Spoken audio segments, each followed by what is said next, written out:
I always like to touch base when it comes to matters at law. And Brendan Daly's with us, principal attorney at Zapega Daly Pope. You specialize especially, we were talking about how it's an age of specialists at law.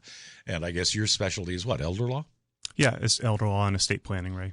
So, what are some of the issues involved? And one of the things we did want to get into, and this is I'm fortunately, well, not fortunately, but my mom's in the Midwest, and she's 93 and she's in assisted living. Mm-hmm. But fortunately, I have two sisters out there.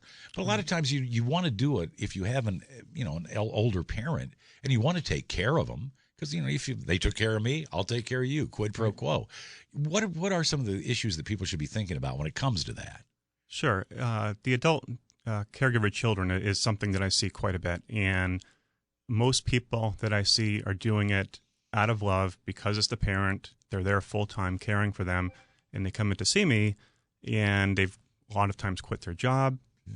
I see that quite often. And I try to find a way to compensate them. And they can be compensated to have the parent enter into an agreement with them where they pay them going forward.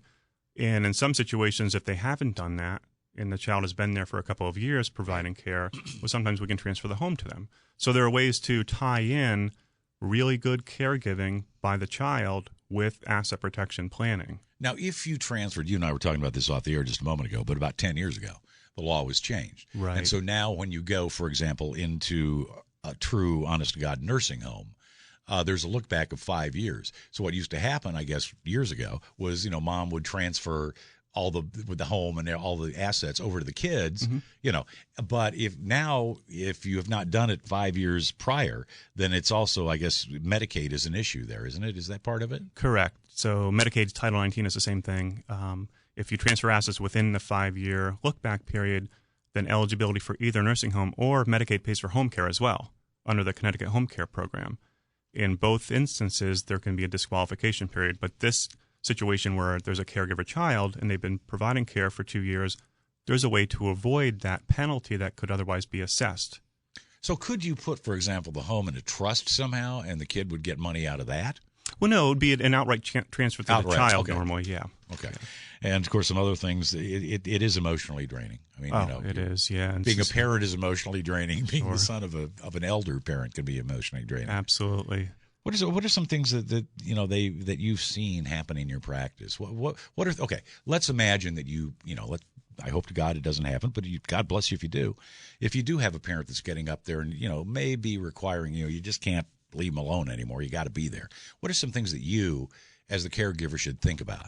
Well, the first thing is probably getting a care plan in place, having a geriatric care nurse go out and provide an assessment, because a lot of people don't realize some safety issues that could put their parent at risk. And so, for instance, we have on staff a geriatric care nurse. And in a case like this, where the child's in there in the home, they may not realize the issues that could be present that could present a safety issue for the parent. We'll send out our geriatric care nurse to do an assessment and say, okay, here's what you need. Here's what you need to think about. And here's the type of care that maybe you want to put in place. Okay. Some other things that you might want to think about? I mean, as far as the fiscal responsibilities? Oh, sure. Having the proper estate planning documents, powers of attorney, healthcare directives, those are critical. Because if those aren't done in advance, then you might wind up in the probate court under conservatorship. Well, it's funny because it's not funny, but last week I was talking to somebody from Masonicare. Mm-hmm. Yeah, I think it was last week. Anyway, but they're saying that, it's important for you, to have some sort of contingency plan, you being the family. Here's what's going to happen if, in fact, this happens. So you go to step A, step B, step C. That's kind of important, isn't it?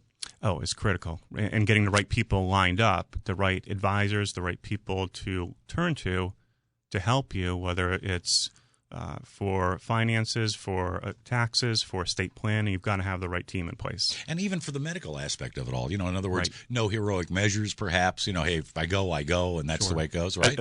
With a living will, correct. So that'll be part of healthcare directives. Getting that done in advance is important. And, the thing they were telling me, the Masonicare people, was that what you need to do is even little detail things, like, your favorite meal, like, what music you want to watch. Sure. Hey, I want to watch Jerry Springer, whatever it may, when I can't turn the channel myself. I guess that's all important. Sure, and I have a booklet that I give to my clients about decisions that are important to them, especially end-of-life decisions, where they give the proxy, the person that they've named as the representative, in advance what they think is important for them when they can no longer make that decision. And you can't do it, I guess, after the fact. It's got to be done in advance. It really does, right? Because once you lose capacity and you don't have the ability to sign a document, then that's where it does wind up in the probate court.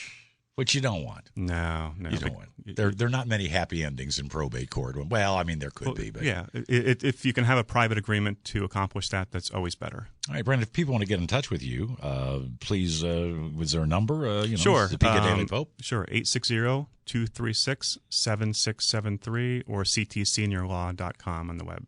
That's the easy way. That's the best way. That's it. Yep. Hey, thank you much for coming in. Okay, it's a pleasure. thanks, Ray. Good talking to you. Thank you. Oh, wait, I got to talk about lawns now. This is another thing.